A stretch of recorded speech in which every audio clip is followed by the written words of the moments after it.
آپ ایک ایسے عہدے پر بیٹھے ہیں جس میں آپ اپنی مرضی سے پانی کا ایک گلاس نہیں پی سکتے، تو کیا فائدہ ہے ایسے عہدے پہ ہونے کا؟ اس سے بہتر تو میں ہوں اپنے گھر میں کم از کم اپنی مرضی سے آرام سے جو چاہے فیصلہ لے سکتی ہوں، پانی کا گلاس تو پی سکتی ہوں۔ تو بہرحال یہاں پر صورتحال یہ ہے کہ منیب فاروق صاحب کا یہ کہنا ہے کہ جی بالکل آئیڈیل تعلقات ہیں، حکومت کہیں نہیں جا رہی، کوئی مسئلے مسائل نہیں ہیں۔ عمر چیمہ صاحب آئے تو انہوں نے کہا کہ دیکھیں جی یہ تو تب خبریں آئیں نا جانے کی کہ جب آگے کی کوئی سیٹلمنٹ ہو، تو آگے کیا نظر آ رہا ہے؟ آگے تو ابھی کچھ نظر نہیں آ رہا۔ پیپلز پارٹی کے ساتھ تو ویسے ہی کوئی بہت زیادہ اچھے معاملات نہیں ہیں اسٹیبلشمنٹ کے، پی ٹی آئی کے ساتھ تو سوال ہی پیدا نہیں ہوتا۔ تو آگے خود آ کے انہوں نے کیا کرنا ہے؟ ابھی بھی 80% چیزیں تو ان کے ہاتھ میں ہے، تو خود انہیں سامنے آنے کی بھی کیا ضرورت ہے؟ تو اس لیے چونکہ ابھی اس حکومت کو بھیجنے کے اوپر تو چلیں آپ مان بھی لیں کہ جی کوئی سوچے، لیکن اس کے بعد کیا کرنا ہے اس کا کوئی پلان نہیں ہے، لہٰذا اس حکومت کے جانے کا بھی پلان فی الحال نظر نہیں آتا۔ تو یہ ان کی اس کے اوپر اسیسمنٹ تھی۔ بہرحال اب کامران شاہد صاحب نے بھی ایک ٹویٹ کیا ہے صبح، اور انہوں نے کہا ہے کہ جی سیکیورٹی ذرائع کے توسط سے انہیں یہ پتہ چلا ہے کہ حکومت جانے کی جو باتیں چل رہی ہیں یہ صرف افواہیں ہیں اور ان میں کوئی صداقت نہیں ہے۔ بہترین قسم کا ایک ورکنگ ریلیشن شپ ہے اس وقت عسکری اور سیاسی قیادت کے درمیان، اور کوئی غلط فہمیاں نہیں ہیں۔ تو لہٰذا یہ جو باتیں ہو رہی ہیں کہ جناب یہ حکومت کے لیے کوئی برا ٹائم شروع ہونے جا رہا ہے، تو ایسا کچھ نہیں ہے۔ تو انہوں نے آ کے جو ہے وہ اپنے طور پر اس کی تردید کر دیا۔ اب یہ ان سے کہا گیا ہے کہ بھائی جا کے ذرا حوصلہ دے دو، تو اس لیے کیا گیا ہے۔ بہت سے لوگ تو یہ بھی کہہ رہے ہیں کہ جناب جب یہ بہت زیادہ واضح تردیدیں شروع ہو جاتی ہیں اسی وقت پیچھے جو ہے معاملات خراب ہونا شروع ہو چکے ہوتے ہیں، اور یہ ہم نے ماضی میں دیکھا ہے کہ جب یہ تردید کی گئی باجوہ صاحب کی زبیر صاحب سے ملاقات کے بعد کہ جناب وہ خود ہی دیکھیں گے معاملات اور کوئی ہم انٹرسٹڈ نہیں ہے، اور اس کے بعد ہی آپ نے دیکھا کہ ڈیل فائنل ہوئی پی ایم ایل این کے ساتھ۔ تو جب یہ تردیدیں آتی ہیں اور جب یہ کہا جاتا ہے کہ ہاں جی سب ٹھیک ہے، تو وہیں پہ سب گڑبڑ شروع ہو چکا ہوتا ہے۔ بہرحال ہر کوئی اینالسٹ اپنے انداز سے اس پوری سچویشن کو دیکھ رہا ہے اور اینالائز بھی کر رہا ہے، لیکن قصہ مختصر یہ کہ باتیں تو بہرحال یہ شروع ہو چکی ہیں، اور کل تک ایسے صحافی جو حکومت کی بہت سائیڈ لیتے تھے، بڑا دفاع کرتے تھے ان کا، آج وہ بھی ان کے اوپر تنقید کرتے نظر آ رہے ہیں۔ تو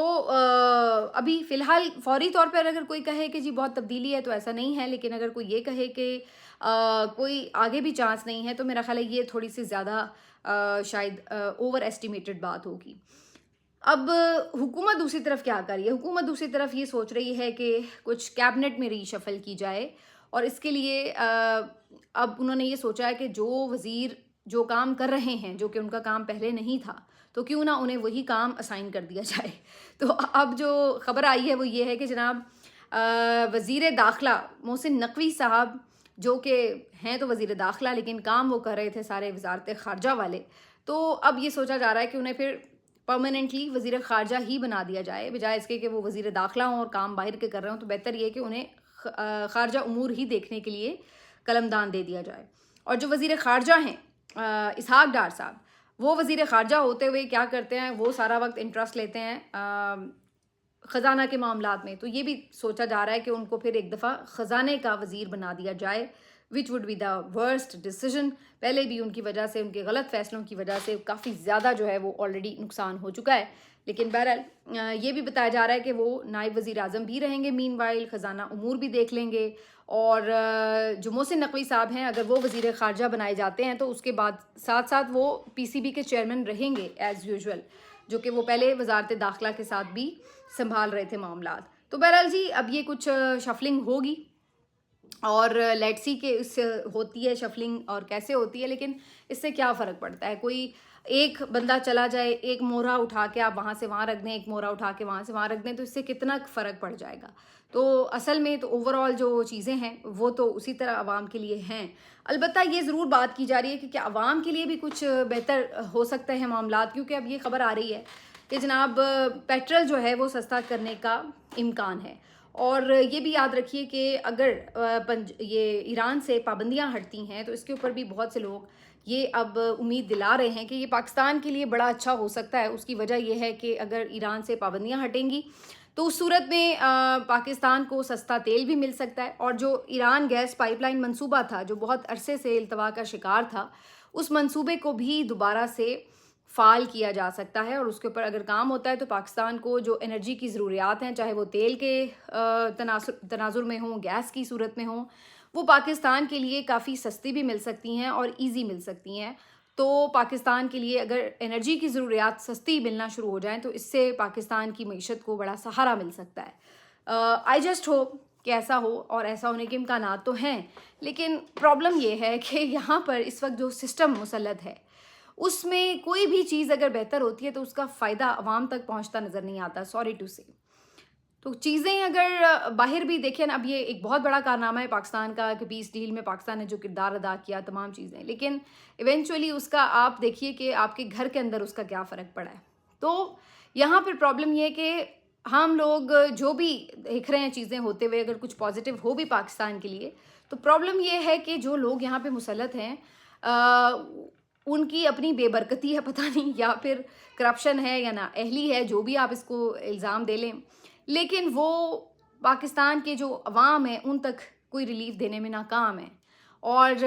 جو معیشت کے اعداد و شمار ہیں وہ آپ کو یہ بتاتے ہیں کہ پاکستان کے جو عوام ہیں ان کا حال برے سے برا ہی ہو رہا ہے. تو اگر اب یہ چیزیں ریسٹور ہوتی ہیں، گیس پائپ لائن اور باقی چیزوں میں بہتری آتی ہے، تو وی جسٹ ہوپ کہ اس کا اثر جو ہے وہ پاکستان کے عوام تک بھی پہنچ سکے.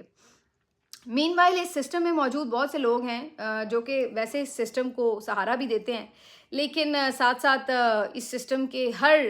عمل، ہر قدم پر اس کا ساتھ بھی دے دیتے ہیں اور برا بھی کہتے ہیں، جیسے کہ پیپلز پارٹی. تو شازیہ مریکی میں تقریر سن رہی تھی، انہیں آج بہت زیادہ مینڈیٹ کا احترام یاد آ رہا تھا اسمبلی میں. وہ کہہ رہی تھی کہ جناب گلگت کے لوگوں نے پیپلز پارٹی پر اعتماد کیا ہے، عوام کی آواز سنیں اور ان کی حکومت بنانے میں جو روڑے اٹکائے جا رہے ہیں وہ نہ اٹکائے جائیں. تو وہ یہ دہائی دیتی نظر آ رہی تھی. تو مجھے بڑی ہنسی آ رہی تھی سوچتے ہوئے کہ بھائی جو 8 فروری 2024 کا مینڈیٹ ہے، کیا وہ پی ایم ایل این یا پیپلز پارٹی کو ملا تھا؟ تو اگر اس وقت آپ نے عوام کے مینڈیٹ کا احترام نہیں کیا اور اس وقت آپ نے اپنے ووٹوں سے ایک جعلی وزیر اعظم بنوایا، تو پھر آج کس منہ سے آپ یہ انہی سے مطالبہ کر سکتے ہیں کہ جناب ہمیں بھی ہمارے مینڈیٹ کے مطابق جو ہے وہ وزیر اعلیٰ منتخب کرنے دیا جائے؟ تو بھائی یہ تو پھر ایسا ہی ہے، جب آپ ایک بے اصولی کو جواز فراہم کر دیتے ہیں اور ایک دفعہ اس کو مان لیتے ہیں، قبول کر لیتے ہیں صرف اس لیے کیونکہ وہ آپ کے مخالف کے ساتھ ہو رہا ہے، تو پھر کل کو جب وہ آپ کے ساتھ بھی ہوتا ہے تو پھر آپ یہ کہنے میں حق بجانب نہیں ہوتے، آپ یہ اپنا حق کھو دیتے ہیں کہنے کا کہ جناب یہ بے اصولی ہے، کیونکہ آپ اس بے اصولی کو مان چکے تھے پہلے، آپ اس بے اصولی کی شراکت میں حصے دار تھے. تو پھر اب جب آپ کے ساتھ بے اصولی ہو رہی ہے تو پھر آپ کیسے شکوہ کر سکتے ہیں؟ تو یہ اب جو ہے ڈرامے بازی چلتی نہیں ہے، اور لوگ جو ہیں وہ بڑے سمجھدار ہیں، وہ ان چیزوں کو بھانپ جاتے ہیں. دوسری طرف اگر بات کریں جی جو پی ٹی آئی کے اندر چل رہا ہے، تو اس کے اوپر چلے اس کے اوپر اگلے ولاگ میں بات کریں گے. آخر میں یہ خبر لیتے ہیں تھوڑی سپریم کورٹ سے. انٹرسٹنگ خبر تھی یہ، چونکہ سپریم کورٹ میں رپورٹرز کا داخلہ منع کر دیا گیا اور ان کو جو ایک اسپیسیفک کمرہ الاٹ کیا گیا تھا وہ کمرہ بھی ان سے واپس لے لیا گیا ہے. تو اس کے بعد جو سپریم کورٹ آف رپورٹرز کی پریس ایسوسی ایشن ہے اس کی طرف سے ایک عجیب و غریب، آج اس کو احتجاج ہی میں تو کہوں گی کہ یہ احتجاج ریکارڈ کرایا گیا کہ انہوں نے سپریم کورٹ کے باہر گرین بیلٹ کے اوپر بیٹھ کے اور ایک ویڈیو بنائی ہے جس میں دیکھا جا سکتا ہے کہ مختلف کورٹ رپورٹرز جو ہیں وہاں بیٹھ کر کام کریں اپنا، اور انہوں نے ایک درخت کے اوپر لکھ کر لگایا ہوا ہے، بورڈ یا نوٹس لکھ کے لگایا ہوا ہے کہ یہ پریس روم ہے، اور انہوں نے بنائی ہے ویڈیو، اور چیف جسٹس یحییٰ آفریدی صاحب کو انوائٹ بھی کیا ہے کہ وہ اس نئے پریس روم کا افتتاح کریں، کیونکہ ان کا یہ کہنا ہے کہ جناب یحییٰ آفریدی صاحب نے انہیں کورٹ روم سے نکال دیا ہے، سپریم کورٹ سے نکال دیا، ان کا کمرہ ان سے چھین لیا ہے. تو اب یہ حالات ہیں کہ بیچارے رپورٹرز کے پاس کام کرنے کے لیے کوئی جگہ نہیں ہے. تو انہوں نے کہا ہے کہ دیکھیں جی اب ہم کھلے آسمان کے نیچے شدید گرمی میں بغیر پنکھے، بغیر اے سی کے، بغیر کرسی کے گھاس کے اوپر بیٹھے ہیں اور اپنے اپنے رپورٹس جو ہیں وہ بنا رہے ہیں مختلف خبروں سے متعلق. تو انہوں نے کہا ہے کہ جی یہ ہمارا اب نیا مسکن ہے، اور یہ ایک طرح کا سافٹ احتجاج ہے جو انہوں نے ریکارڈ کرایا ہے. اس کے بعد مجھے ویسے خبر ملی ہے کہ وہاں پہ کچھ اسلام آباد پولیس کے اہلکار پہنچے ان سے پوچھ گچھ کرنے کے لیے کہ کہیں یہ سچ مچ میں کوئی احتجاج تو نہیں شروع ہونے لگا. حالانکہ وہ 5-6 لوگ بیٹھے ہوئے کیا بیچارے بگاڑ لیں گے آپ کا. تو کہنے کا مقصد یہ ہے کہ یحییٰ آفریدی صاحب جو ہیں ان کو تھوڑا احساس دلانے کی کوشش کی جا رہی ہے سپریم کورٹ کے رپورٹرز کی طرف سے، لیکن ان کو تو 70 سالہ یاسمین راشد کینسر کی پیشنٹ جیل سے احساس نہیں دلا سکی، ان کا ضمیر نہیں جگا سکی. تو بھائی آپ لوگ تو نوجوان رپورٹرز ہیں، ماشاءاللہ صحت مند ہیں، تو آپ کی دہائی سے کسی کو کیا فرق پڑنے والا ہے. ملتے ہیں آپ سے اگلے ویلاگ میں، اپنا خیال رکھیے، اللہ حافظ.